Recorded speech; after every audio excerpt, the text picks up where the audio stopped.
નમસ્કાર વિદ્યાર્થીઓ, ધોરણ 11 સાયન્સના વિડીયો લેક્ચરમાં આપનું સ્વાગત છે. આ લેક્ચરની અંદર આપણે નવો ટોપિક નહીં સ્ટાર્ટ કરીએ, પરંતુ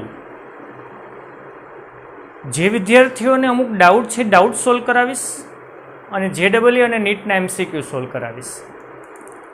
તો ઘણાનો મને મેસેજ હતો કે આલેખમાં હજી અમને મજા નથી આવતી, સમજાતું નથી. તો આપણે પહેલાં આલેખ બધાયના ડીપમાં ભણીએ. આની PDF હું તમને મોકલી દઈશ ગ્રુપની અંદર, અને આ ઉપરાંત ડિસ્ક્રિપ્શન બોક્સમાં જશો એટલે આની PDF તમને મળી જશે. ઓકે, એમાં પહેલાં સ્થાન વિરુદ્ધ સમયનો આલેખ અથવા અંતર વિરુદ્ધ સમયનો આલેખ કહો તો પણ ચાલે. આનો મતલબ એવો થયો કે y અક્ષ તરીકે અંતર લઉં અને x અક્ષ તરીકે સમય લઉં. x મીટરમાં, t સેકન્ડમાં, સેન્ટીમીટરમાં, સેકન્ડમાં, કોઈ પણમાં લઈ શકો, મિનિટમાં લઈ શકો. તો એમાં જો આલેખ x વિરુદ્ધ t અંતર વિરુદ્ધ સમયનો આલેખ સમયની અક્ષને સમાંતર હોય તો એ કણ સ્થિર છે તેમ કહેવાય. એની કણ ગતિ જ નથી કરતો. ગતિ જ ન કરતો હોય તો એને વેગ ન હોય, એને પ્રવેગ ન હોય, કંઈ ન હોય.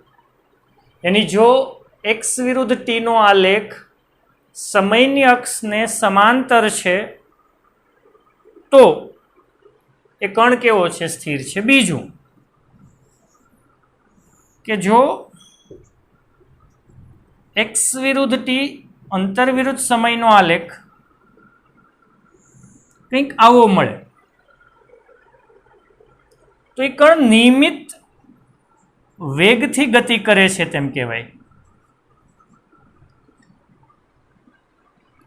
અને x વિરુદ્ધ t ના આલેખનો ઢાળ યાદ રાખશું, અહીં નોટઈ કરશું. x વિરુદ્ધ t ના આલેખનો ઢાળ વેગ આપે, અને વેગ કે સરેરાશ વેગ એ ડેલ્ટા એક્સ, કારણ કે y યામનો ગુણોત્તર ડેલ્ટા એક્સ અને x યામનો ગુણોત્તર ડેલ્ટા ટી નો ગુણોત્તર એ તમને શું આપે? સરેરાશ વેગ. અને તમને એ પણ ખબર છે જે આલેખનો ઢાળ હોય એ tan થીટા જેટલો, જો આ ખૂણો થીટા હોય તો સરેરાશ વેગ tan થીટા જેટલો થાય. આ વસ્તુ આપણે ખબર છે. અને હા, નિયમિત વેગથી ગતિ કરે, પરંતુ વેગ છે એ હંમેશા ધન હશે, કારણ કે ધન x અક્ષની દિશામાં એની વેગના મૂલ્યમાં ધન x અક્ષની દિશામાં વધારો થાય છે. એની નિયમિત વેગથી ગતિ કરે છે, પરંતુ ધન x અક્ષની દિશામાં એ ગતિ કરે છે એમ કહેવાય. ઓકે, નેક્સ્ટ ત્રીજું,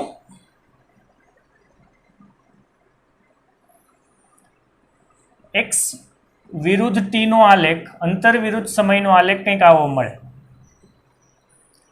તો એ કણ નિયમિત વેગથી જ ગતિ કરે. હો, નિયમિત વેગ જ હશે, વેગ અચળ જ હશે, કારણ કે સરખા સમયમાં સરખું અંતર કાપે. પરંતુ વેગ છે એ ઋણ હશે. યાની અહીંયા વેગ +5, +6 મીટર પ્રતિ સેકન્ડ, +7 મીટર, પરંતુ અહીંયા વેગ -2 મીટર પ્રતિ સેકન્ડ, -3 મીટર પ્રતિ સેકન્ડ, કારણ કે વેગ સમય જાય એમ અંતર ઘટતું જાય છે. જો સમય વધે t1 થી t2, t2 થી t3, એમ અંતર છે એ ઘટતું જાય છે. યાની ઋણ x અક્ષની દિશામાં ગતિ કરે છે. અને એનો ઢાળ મેળવું તો એ ઋણ મળશે. એનો ઢાળ કેવો મળશે? ઋણ મળશે. પરંતુ x વિરુદ્ધ t નો આલેખ આવો હોય તો ગતિ કેવી થઈ? અનિયમિત ગતિ થઈ. કેવી ગતિ થઈ? અનિયમિત ગતિ થઈ. યાની વેગમાં ફેરફાર થાય, વેગમાં વધારો કે ઘટાડો થાય, યાની અનિયમિત ગતિ, અથવા તેમ કહું પ્રવેગી ગતિ કરે. પણ અહીંયા ઇન્ટરેસ્ટિંગ વસ્તુ એ છે કે જ્યારે આ એ થી બી સુધીનો આલેખ છે, જોજો એ થી બી સુધીનો આલેખ એ કંઈક આવો મળે છે, જો આવો મળે છે. તો વેગમાં વધારો થશે કે વેગમાં ઘટાડો થશે? જો ઇન્ટરેસ્ટિંગ, એની એક્સ વિરુદ્ધ ટી નો આલેખ કંઈક આવો મળે છે. એની જો થીટા છે ને ઘટતો જાય છે. થીટા શું થાય છે? ઘટતો જાય છે. એની થીટા ઘટે તો ટેન થીટા ઘટે, અને જો ટેન થીટા ઘટે તો વેગ પણ ઘટે છે. યાદ રાખશું, ઇન્ટરેસ્ટિંગ, કે જો એ થી બી સુધી અનિયમિત ગતિ તો કરે જ છે, પરંતુ વેગમાં શું થશે? ઘટાડો થશે. વેગમાં શું થશે? ઘટાડો. અને બી થી સી સુધી, જો બી થી સી સુધી, સપોઝ કે બી થી સી નો આલેખ છે એ આ રીતનો મળે. એની સમય સાથે એના થીટાના મૂલ્યમાં શું થાય છે? વધારો થતો જાય છે. જો થીટાના મૂલ્યમાં શું થાય છે? વધારો. એની થીટા વધે, ટેન થીટા વધે, એની વેગમાં શું થાય? વધારો થાય છે. એની વેગમાં શું થાય છે? વધારો થાય છે.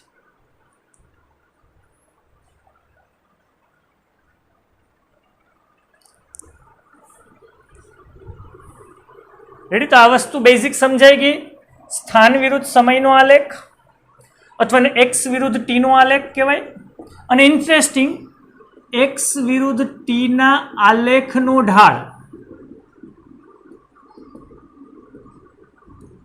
એ આલેખનો ઢાળ delta X upon delta T એ શું આપે છે? સરેરાશ વેગ આપે છે. પરંતુ એક્સ વિરુદ્ધ ટી ના આલેખીય ઘેરાયેલ ક્ષેત્રફળ, એને આ કંઈક ક્ષેત્રફળ ઘેરે, એ કાંઈ નથી આપતું. હો, એ કાંઈ નથી આપતું, એ યાદ રાખશું. એ કાંઈ નથી આપતું. એનાથી કઈ વસ્તુ તમને કોઈ ભૌતિક રાશિ નહીં મળે. યાની કે એક્સ વિરુદ્ધ ટી નો આલેખ સમયની અક્ષને સમાંતર, એની સમય જાય પણ એનું સ્થાન નથી બદલું, એટલે કણ સ્થિર છે.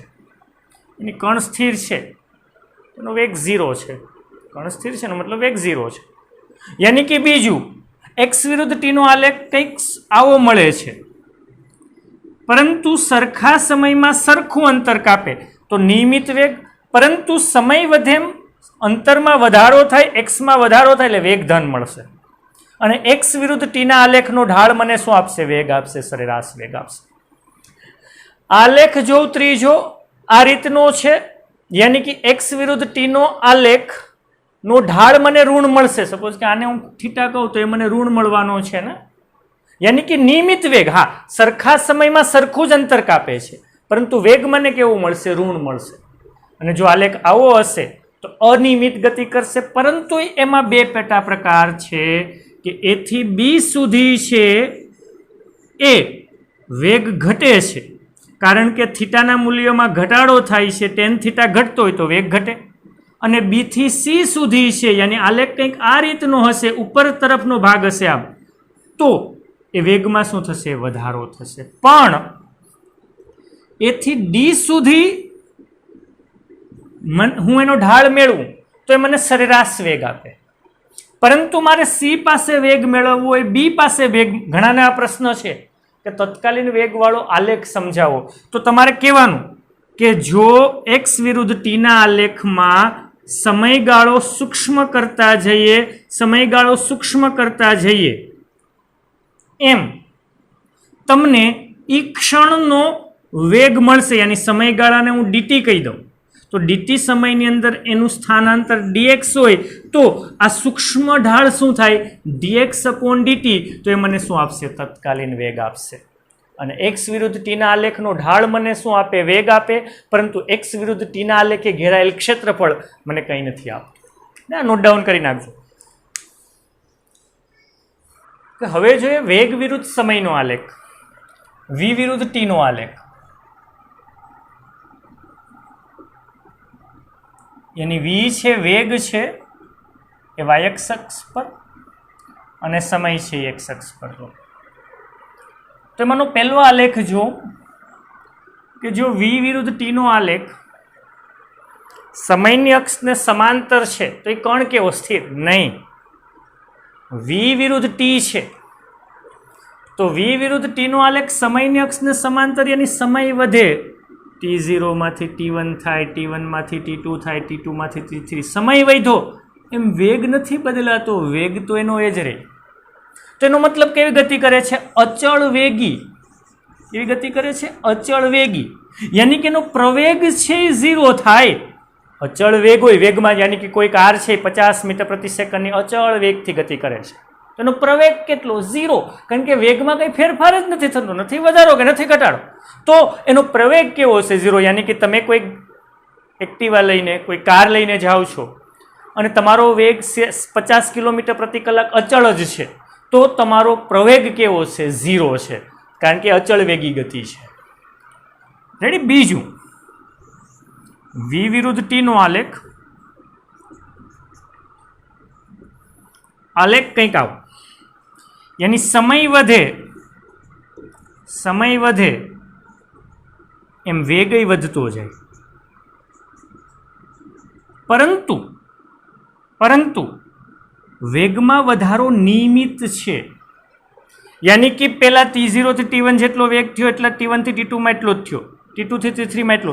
યાની કે જો આલેખ આવો હશે તો એ ગતિ કરશે પ્રવેગી. વેગમાં શું થાય? વધારો થયો, સમય વધ્યો એમ વેગ વધ્યું, યજ્ઞની વેગમાં શું થયો? વધારો, યાની પ્રવેગી, પરંતુ કેવું? અચળ પ્રવેગી ગતિ છે. ઇન્ટરેસ્ટિંગ વસ્તુ. યાની કે હવે તમે સમય સાથે વેગમાં વધારો કરતા જાઓ, પરંતુ નિયમિત વધારો, યાની સરખા સમયમાં સરખા જ વેગનો વધારો, તો કેવી ગતિ છે? અચળ પ્રવેગી ગતિ છે. યાની કે એનો પ્રવેગ છે સપોઝ કે +5 મીટર પ્રતિ સેકન્ડ સ્ક્વેર, અચળ જ રહે.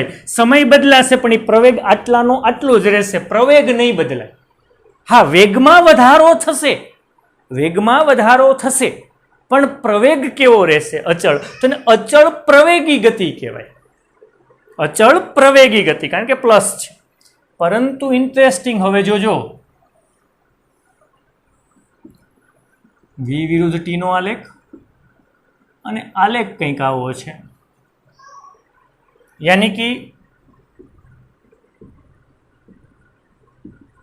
સમય સાથે વેગમાં, હવે જો સમય વધ્યો વેગમાં ઘટાડો થયો, યાની પ્રવેગી તો છે, વેગમાં ફેરફાર તો છે, પરંતુ વેગમાં ઘટાડો થાય એટલે પ્રતિપ્રવેગી છે. યાની કે આનો પ્રવેગ જે હશે તે એવું નથી, -5 જ હોય, 6, 7, કોઈ પણ, પરંતુ એનો એ જ રહેશે, પરંતુ માઇનસ, કારણ કે વેગમાં શું થાય? ઘટાડો. એની ગતિ કેવી છે? પ્રતિપ્રવેગી છે, પરંતુ અચળ હો. પછી પ્રવેગમાં ફેરફાર નહીં થાય. રેડી? તો જો વી વિરુદ્ધ ટી નો આલેખ સમયની અક્ષને સમાંતર, તો પ્રવેગ 0, એની અચળ વેગી ગતિ કરે છે, પ્રવેગ 0 છે. વી વિરુદ્ધ ટી નો આલેખ કંઈક આવો, તો અચળ પ્રવેગી છે, વેગમાં વધારો થાય પણ અચળ પ્રવેગી. હા, એનો ઢાળ કેટલો થાય? એનો ઢાળ ΔV/ શું થાય? ΔT. કારણ કે વી વિરુદ્ધ ટીના આલેખનો ઢાળ મને શું આપે? પ્રવેગ આપે. હું હમણાં લખું છું. અને ચોથું ઇન્ટરેસ્ટિંગ, વી વિરુદ્ધ ટીનો આલેખ છે એ આ ગતિથી મળે છે તમને. તો આ અનિયમિત પ્રવેગી છે. આ કઈ છે? અનિયમિત પ્રવેગી છે. યાની પ્રવેગ અચળ નથી રહેતો, પ્રવેગ સમય સાથે બદલાતો જાય છે. પરંતુ A થી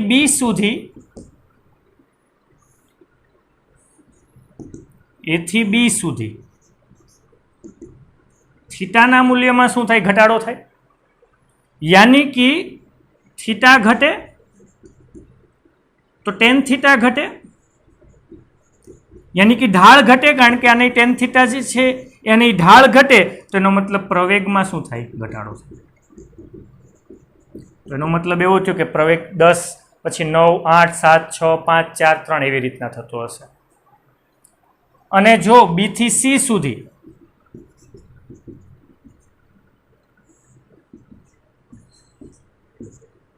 તો બી થી સી સુધી થીટામાં શું થાય? વધારો. આ જો આમ થતા જાય એમ થીટા વધતો જાય.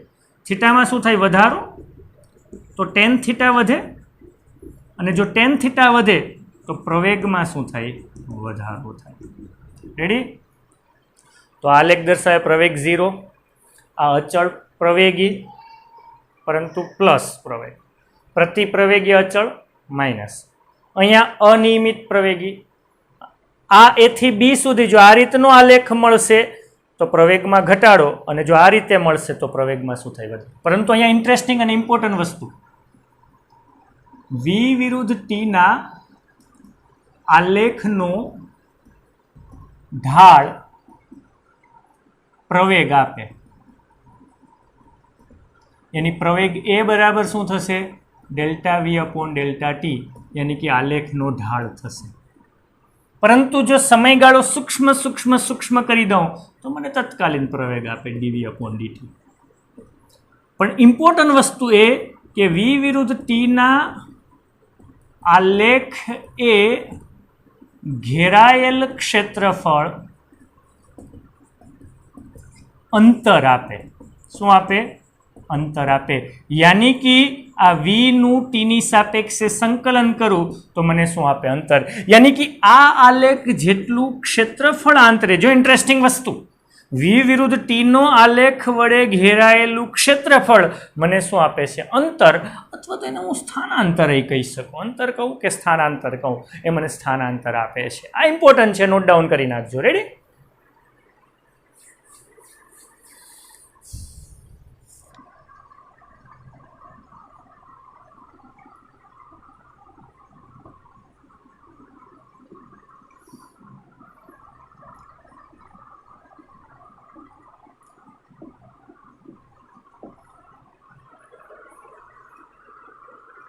ओके, हवे आपणे जोईए प्रवेग विरुद्ध समयनो आलेख, ए विरुद्ध टी नो आलेख.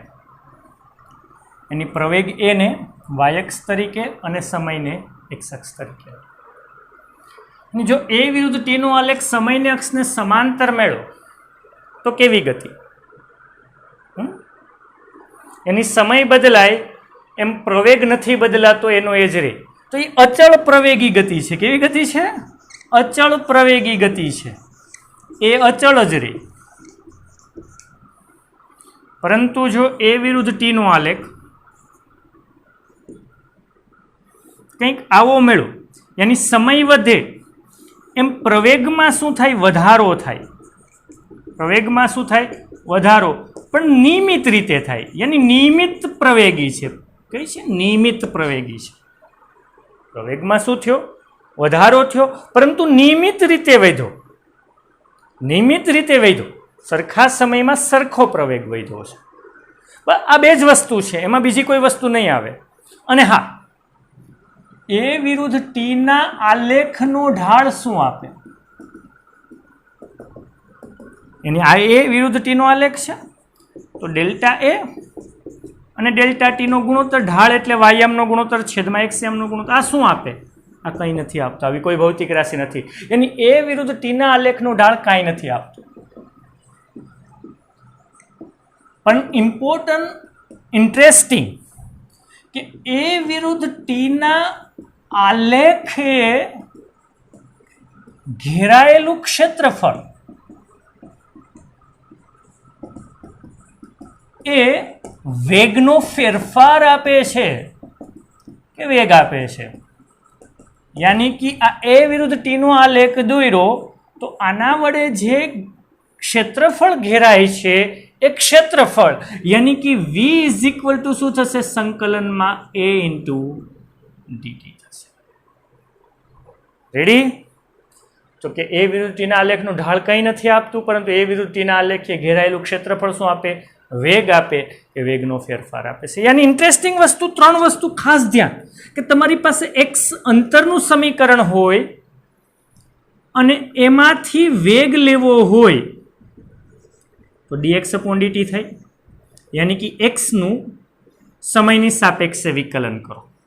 यानी तमारी पासे वेग छे अने प्रवेग मेळवવો होय तो ए विकलन थाय. यानी वेगनु समयनी सापेक्षे विकलन शुं आपे? प्रवेग आपे. पण તમારી પાસે પ્રવેગ છે અને વેગ મેળવવો, તો પ્રવેગનું સમયની સાપેક્ષે સંકલન, પ્રવેગનું સમયની સાપેક્ષે સંકલન મને વેગ આપે, અને વેગ છે અને અંતર મેળવવું તો વેગનું સમયની સાપેક્ષે સંકલન મને અંતર આપે. આ જો યાદ રહી ગયું તો નીટ અને JEE ના MCQ માં કોઈ પ્રોબ્લેમ નહીં આવે. નોટ ડાઉન કરી નાખજો.